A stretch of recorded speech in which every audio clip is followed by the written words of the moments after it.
Shalom. Mari di hari yang luar biasa ini kita mau bersama-sama datang kepada Tuhan dengan membawa kerinduan kita untuk menyatakan isi hati kita kepada Tuhan. Dan biarlah setiap kita hari ini dapat berjumpa dengan pribadi Allah yang luar biasa. Terima kasih Tuhan. Satu hal yang ku rindu, berdiam di dalam rumah-Mu. Satu hal yang ku pinta, menikmati bait-Mu Tuhan. Satu hal yang ku rindu, berdiam di dalam rumah-Mu. Satu hal yang ku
Mari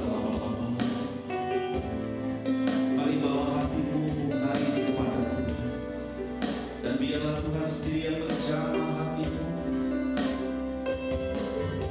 memberikan kesegaran, memberikan sejahtera, memberikan kemurahannya. Mari datang kepadanya dengan hati yang rindu, dengan hati yang haus menyembahnya. Mari bawa hatimu dan persembahkan hidupmu kepadanya sebagai korban yang berkenan di hadapan Tuhan, dan bawa selalu kerinduan untuk tinggikan namanya. Terima kasih Tuhan, Kau selalu ada bagi kami. Kau Allah tak pernah tinggalkan kami, bahkan Kau selalu menyatakan kebaikan lepas kebaikan, kemurahan lepas kemurahan, dan selalu membawa kami ke jalan yang benar, seperti apa yang Tuhan kehendaki terjadilah. Haleluya. Biarlah hari-hari ini setiap umat-Mu selalu menjaga hidupnya berkenan di hadapan Bapa. Terima kasih Tuhan, kami bersyukur buat pagi ini, buat kasih setia-Mu, buat rahmat-Mu, buat kebaikan. Terima kasih kami boleh memuji dan menyembah Tuhan. Terima kasih kami boleh menikmati akan hadirat-Mu, sebab sungguh di dalam hadirat-Mu ada sukacita yang besar. Tiba saatnya kami mendengarkan akan firman-Mu, urapi kami, urapi juga hamba-Mu yang menyampaikan firman. Terima kasih Bapa. Dalam nama Tuhan Yesus Kristus kami berdoa dan mengucap syukur. Haleluya. Amin. Shalom Bapak Ibu Saudara terkasih dalam Tuhan Yesus Kristus. Saya ucapkan selamat pagi. Kembali berjumpa dengan saya di dalam sesi ibadah doa pagi secara online. Puji nama Tuhan, di bulan Oktober ini gereja Tuhan di tempat ini punya tema khotbah yang sangat luar biasa, yaitu menjadi mempelai Kristus. Ya. Nah, kita akan lihat apa kata firman Tuhan tentang mempelai Kristus. Yang pertama kita akan buka di dalam Yesaya pasal 62 ayat yang kelima. Yesaya pasal 62 ayat yang kelima. Akan saya bacakan bagi Bapak Ibu Saudara. Sebab seperti seorang muda belia menjadi suami seorang anak darah, demikianlah dia yang akan membangun engkau akan menjadi suamimu. Dan seperti girang hatinya seorang mempelai melihat pengantin perempuan, demikianlah Allahmu akan girang hati atasmu. Ya. Dengan jelas firman Tuhan katakan bahwa di dalam kitab perjanjian lama, kitab Yesaya, Tuhan menganggap umatnya, yaitu bangsa Israel pada waktu itu, sebagai mempelainya. Tuhan menganggap umatnya sebagai istrinya. Dan betapa girang hati Tuhan ketika melihat umatnya sebagai mempelai atas dirinya. Jadi kita bisa melihat bahwa antara kitab perjanjian lama dan kitab perjanjian baru, itu ada benang merah yang menghubungkan. Dalam kitab perjanjian baru pun jelas dikatakan bahwa kita ini menjadi mempelainya Kristus, ya, mempelai perempuan, ya. Di sini kita bisa melihat bahwa kekristenan bicara soal hubungan, bicara soal relationship, bukan bicara soal agama. Ya. Ini bicara pengenalan kita akan Kristus dan hubungan kita dengan Tuhan, ya, dilambangkan dengan satu hubungan antara suami dan istri, hubungan antara mempelai wanita dengan mempelai pria. Oleh sebab itu kita sebagai orang-orang Kristen, kita harus punya hubungan yang intim bersama dengan Tuhan Yesus Kristus. Ya. Alkitab tidak hanya menginginkan kita sekedar menjadi orang-orang yang percaya kepada Tuhan Yesus. Tapi terlebih daripada itu, Tuhan ingin agar kita semua boleh menjadi mempelai-mempelai Kristus, bahkan mempelai yang siap untuk menikah. Sehingga pada saat Tuhan Yesus datang untuk kedua kali sebagai mempelai pria, kita sebagai mempelai wanita yang siap untuk menikah dengan Kristus, siap masuk dalam perjamuan kawin anak domba Allah. Ya. Yang selanjutnya kita akan lihat di dalam kitab Wahyu pasal 19 ayat 7 sampai dengan ayat yang ke-9.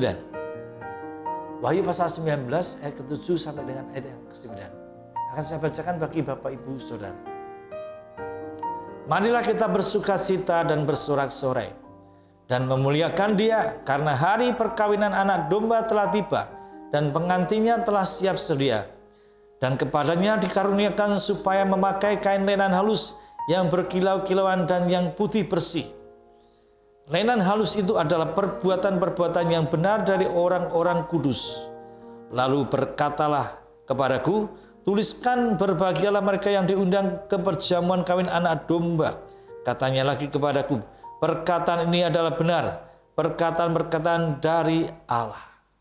Nah, Bapak Ibu Saudara terkasih dalam Tuhan Yesus Kristus, 3 ayat ini mengatakan tentang perjamuan kawin anak domba Allah. Dan mereka berbicara, lihat, inilah para pengantin yang siap untuk menikah, untuk masuk dalam perjamuan kawin anak domba Allah.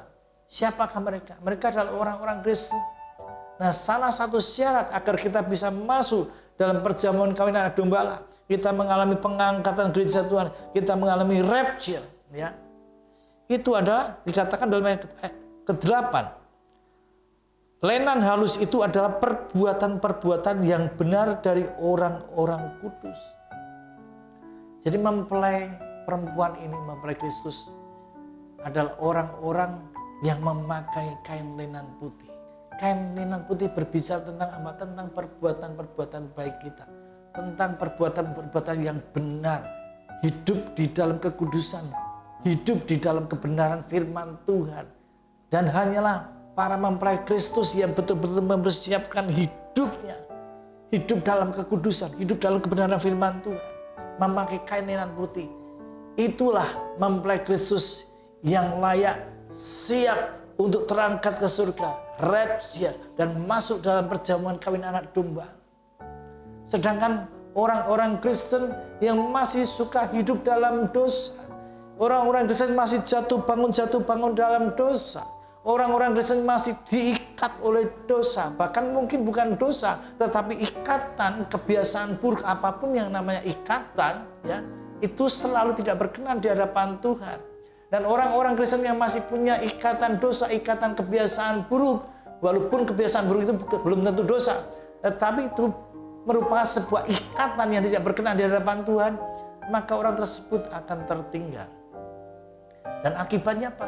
Bagi orang-orang Kristen yang tertinggal, dia akan harus menghadapi, mau tidak mau, penganiayaan antikris selama 7 tahun. Ya. Orang-orang Kristen akan dipaksa untuk memakai tanda 666. Orang Kristen yang tidak mau memakai tanda tersebut akan dikejar-kejar, dianggap penjahat, akan dimasukkan dalam penjara, bahkan banyak yang dianiaya dan dibunuh.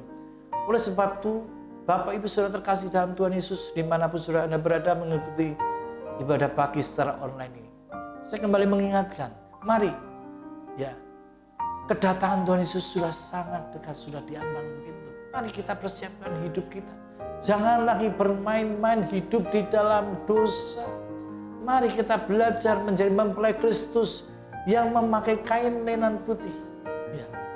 Ini berbicara tentang melakukan perbuatan-perbuatan yang benar di hadapan Tuhan. Ini berbicara tentang hidup dalam kekudusan. Hidup di dalam kebenaran firman Tuhan.